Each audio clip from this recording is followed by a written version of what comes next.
10 بیٹے تھے جناب عبد المطلب کے، انہوں نے 6 شادیاں کی مختلف وقتوں میں، 10 بیٹے تھے۔ نبی پاک علیہ السلام کی دادی جو ہیں سگی دادی، ان سے 3 بچے ہوئے جناب عبد المطلب کے، ایک حضرت عبداللہ، ایک جناب ابو طالب اور ایک زبیر۔ یہ 3 بچے، یہ سگے 2 چچا ہیں، باقی بھی چچا ہیں، ابو لہب بھی ہیں، دیگر بھی ہیں، جناب عباس بھی ہیں، لیکن یہ 2 سگے بھائی ہیں ابو طالب اور زبیر حضرت عبداللہ رضی اللہ تعالیٰ عنہ کے۔ حضرت عبداللہ چھوٹے بیٹے ہیں جناب عبد المطلب کے، لیکن خوبصورت سب سے زیادہ تھے، حسین سب سے زیادہ تھے، اور بہادر سب سے زیادہ تھے، سخی سب سے زیادہ تھے، اور گفتگو کرنے کا ملکہ اور سلیقہ اور اپنی بات سمجھانا اور دل میں اتار دینا، اس کا طریقہ سب سے زیادہ آتا تھا۔ اور جب گفتگو کرتے حضرت عبداللہ تو کسی شخص کے چہرے پر نظر ٹکا کے نہیں، نظریں جھکا کے بات کرتے، اور کمال یہ تھا کہ حسن ہے، جمال ہے، جوانی ہے۔ ایک عورت فریفتہ ہو گئی، اس نے آ کے حضرت عبداللہ کو دعوت دی کہ میں اتنا کچھ دوں گی، آپ میری طرف متوجہ ہوں۔ آپ نے فرمایا خبردار، مرد کے لیے سب سے قیمتی چیز اس کی غیرت ہوتی ہے، میں غیرت مند ہوں، کبھی کسی ناجائز چیز کی طرف توجہ کر سکتا۔ یہ جو یہودی تھے نا، یہودی شروع سے بڑے مکار ہیں، انہوں نے تورات کے اندر وہ نشانیاں پڑھ لی تھی نبی پاک علیہ السلام، یہ جانتے تھے جناب عبداللہ کو کہ حضور کا نور یہاں منتقل ہو گیا۔ ان کے جو کاہن تھے نا، کاہن، یہ جانتے تھے۔ حضرت عبد المطلب رضی اللہ تعالیٰ عنہ نے ایک دفعہ منت مانگی تھی کہ اگر میرا فلاں کام ہو جائے تو میں اپنے ایک بیٹے کی قربانی کروں گا۔ وہ معاملہ حل ہو گیا، آپ زمزم کے کنویں کا حل ہو گیا، بیٹا ذبح کرنا ہے، قرآن اندازی کی تو قرہ نکل آیا جناب عبداللہ کے نام کا۔ اب جب بیٹا ذبح کرنے لگے تو ساری دنیا اکٹھی ہو گئی، سب سے خوبصورت بچہ۔ اب کیا کریں؟ انہوں نے کہا جو تورات جاننے والا کوئی ہو اس کے پاس جائیں۔ ایک بی بی تھی، بڑی ماہر تھی تورات جاننے، اس سے جا کے مشورہ کیا تو وہ کہنے لگی اس کا طریقہ ہے نا، آپ ایک طرف جناب عبداللہ کو کھڑا کریں، ایک طرف ایک اونٹ کھڑا کریں، قرہ اندازی کریں، اگر تو قرہ نکلا حضرت عبداللہ کے نام کا تو اونٹ ڈبل کر کے پھر قرہ اندازی کر لیں، اور اگر پھر قرہ حضرت عبداللہ کے نام کا نکلا تو اونٹ 2 کی جگہ 4 کر دیں۔ جب تک قرہ اونٹ کے نام کا نہیں نہ نکلتا، اونٹ بڑھاتے جائیں، ڈبل کرتے جائیں، 2 کے 4 کیے، 4 کے 8 کیے، اونٹ تقریباً 100 ہو گیا۔ 100 اونٹ جب ہوا نا تو پھر جا کے قرہ نکلا، یعنی 1 2 2 کر کے اونٹ، یعنی 1 کر کے سمجھ لیں اونٹ بڑھائے جا رہے تھے۔ تو اب 100 اونٹ ہوا تو قرہ نکلا اونٹوں کے نام کا، تو 100 اونٹ ذبح ہوئے جناب عبداللہ کی طرف سے۔ اس وقت سے طے ہو گیا عربوں میں کسی کا خون بہا دینا ہو، کسی شخص کے انتقال پر دیت دینی ہو، جرمانہ تو 100 اونٹ ہے۔ اور یہ اس طرح طے ہوا کہ اسے نبی پاک نے بھی قائم رکھا ہے صلی اللہ تعالی علیہ وسلم۔ ایک شخص نے آ کے حضور سے کہا تھا آپ 2 ذبیحوں کے بیٹے ہیں، تو حضور مسکرائے۔ تو پوچھنے والوں نے پوچھا حضور 2 ذبیح کون سے؟ فرمایا ایک جناب اسماعیل اور ایک میرے والد جناب عبداللہ۔ ان کے لیے دمبا آ گیا تھا، گویا ان کے لیے 100 اونٹ بن گئے تھے، لیکن دونوں اللہ کے راستے میں قربان ہونے کو تیار۔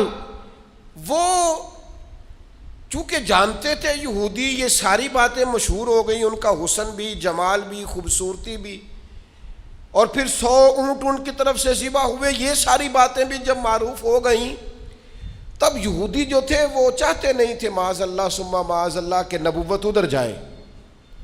وہ تو اتنا جانتے تھے حضور کو کہ قرآن کہتا ہے یعرفونہ کما یعرفون ابناءہم، وہ تو محبوب آپ کو اس طرح جانتے ہیں جس طرح بندہ اپنے بیٹوں کو جانتا ہے، یعنی 2 بچے جڑواں ہوں تو کوئی اور پہچانے نہ پہچانے، ماں باپ پہچان لیتے ہیں، یہ تو اس طرح جانتے ہیں جس طرح اپنے بیٹوں کو جانتے۔ تو ایک دن وہ اکٹھے ہو کے جناب عبداللہ کو شہید کرنے کی غرض سے آئے۔ ایک جنگل میں آپ تشریف فرما تھے، واپس آ رہے تھے تو وہ شہید کرنے آ گیا یہودی، قربان جائیں۔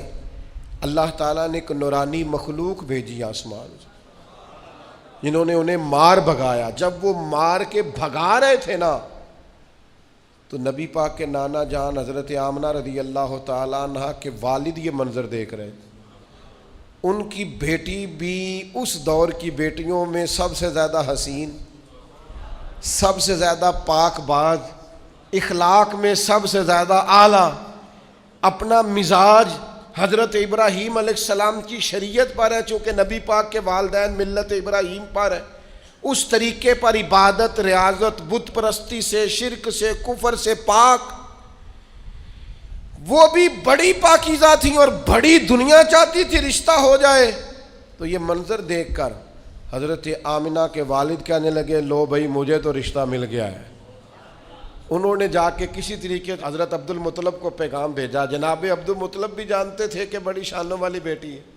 اللہ نے موقع بنایا، یہ نکاح ہو گیا، اور پھر امی بن کر امانت آمنہ کی گود میں آئی.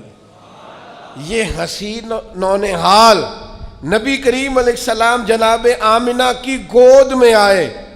اور کسی پکارنے والے نے کہا ہو درود تجھ پہ بھی آمنہ، ہو درود تجھ پہ بھی. میں ضد نہیں کیا کرتا پر میرا دل کرتا ہے ہم سارے حضور کی والدہ پر درود کہیں. میرا دل کرتا ہے، میری خواہش ہے. بولیے ذرا ہو درود تجھ پہ بھی، ہو درود تجھ پہ بھی، تیرے لال پر بھی سلام ہو. تیری گود کتنی حسین ہے، ملا جس کو ماہ تمام ہے. ہو درود تجھ پہ بھی آمنہ، تیرے لال پر بھی سلام ہو. قربان جائیں حضرت آمنہ کی گود میں. اور ابھی نبی پاک والدہ کے شکم نور میں ہی تھے کہ جناب عبداللہ تجارت کرنے کے لیے گئے. آپ کے والد، بعد نے لکھا ہے آپ کے ننہال تھے، بعد نے لکھا ہے آپ کے والد کے جناب عبد المطلب کے ننہال تھے مدینے میں. وہاں واپسی پہ جناب عبداللہ کا وصال ہو گیا، بخار ہوا، انتقال ہو گیا. اور پھر 6 سال عمر تھی یا 4 سال عمر تھی، با اختلاف روایات جناب آمنہ حضور کو لے کر گئیں قبر پر جناب عبداللہ کی، اور واپسی پر مقام ابوا پر ان کا بھی وصال ہو گیا. اور جناب ام ایمن کہتی ہیں جناب آمنہ کا جب وصال ہو رہا تھا تو مجھے بیٹا تھما کے، پیارے محمد صلی اللہ علیہ وسلم کا بازو مجھے تھما کے کہہ رہی تھی میرے بیٹے کا خیال رکھنا.